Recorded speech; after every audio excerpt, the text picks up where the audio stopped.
चाहे यूनिफॉर्म बदल लें, ये एजुकेशन पॉलिसी में भी अपनी इतिहास को बदलने की कोशिश करते हैं, कुछ भी कर लें। आपने देखा हमारे देश के युवा क्या सोचते हैं इसके बारे में। देश की आज़ादी के लिए जो लड़ाई लड़ी गई वो अहिंसा और सत्य पर आधारित थी, उसमें आरएसएस कहीं नहीं थी। पूरे देश को असलियत मालूम है और जिनको नहीं पता था उनको आज पता चल रहा है।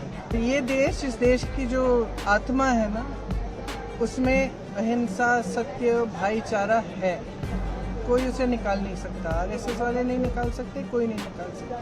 चाहे कितनी भी फूट फैलाएं, कितनी भी हिंसा फैलाएं, कितनी भी घृणा फैलाएं, अंत में इस देश की एक आत्मा है भाईचारे की, आपसी प्रेम की, सबकी एकता की, और वो कोई उनमें से निकाल नहीं सकता।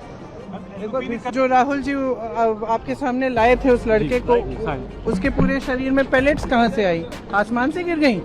This video is sponsored by Mahalakshmi Jewelers, Mannur Multi-Speciality Hospital, KBN Union, Royal PU College of Science and Commerce, Imran Silk House, Al Sharia Group of Institutions, and by Ideal with G. की बात कही LOP ने, आज तो हम देख रहे हैं देश के खिलाड़ियों की भी ड्रेस बदल कर नीली से ब्लू से सेफ्रन कर दी, ऑरेंज सेफ्रन में रंग दी गई है हमारे हॉकी के खिलाड़ियों की। और जो पूर्व खिलाड़ी उन्होंने इस पे खड़ा एतराज जताया। देखिए, ये चाहे यूनिफॉर्म बदल लें, ये एजुकेशन पॉलिसी में भी अपनी इतिहास को बदलने की कोशिश करते हैं, कुछ भी कर लें। आपने देखा हमारे देश के युवा क्या सोचते हैं इसके बारे में। हमारे देश के युवा सारे जंतर मंतर में जितने भी इकट्ठे हुए थे, वो क्या कह रहे थे इसके बारे में आप सबने सुना। ये देश की आवाज़ है। ये देश, इस देश की आज़ादी के लिए जो लड़ाई लड़ी गई वो अहिंसा और सत्य पर आधारित थी, उसमें आरएसएस कहीं नहीं थी।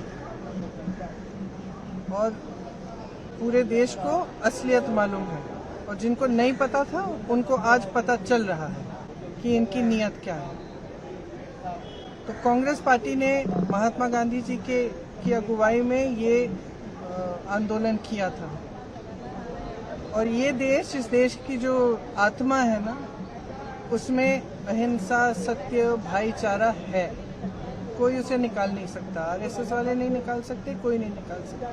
चाहे कितनी भी फूट फैलाएं, कितनी भी हिंसा फैलाएं, कितनी भी घृणा फैलाएं, अंत में इस देश की एक आत्मा है भाईचारे की, आपसी प्रेम की, सबकी एकता की, और वो कोई उनमें से निकाल नहीं सकता। फायरिंग की बात कही, मंत्री ने सदन के अंदर कह दिया कि फायरिंग हुई ही नहीं है। और आप बताइए, तो उस लड़के जो राहुल जी आपके सामने लाए थे उस लड़के को, उसके पूरे शरीर में पैलेट्स कहाँ से आई? आसमान से गिर गई? This video is sponsored by Mahalakshmi Jewelers, Mannur Multi-Speciality Hospital, KBN Union, Royal PU College of Science and Commerce, Imran Silk House, Al Sharia Group of Institutions, and by Ideal with G.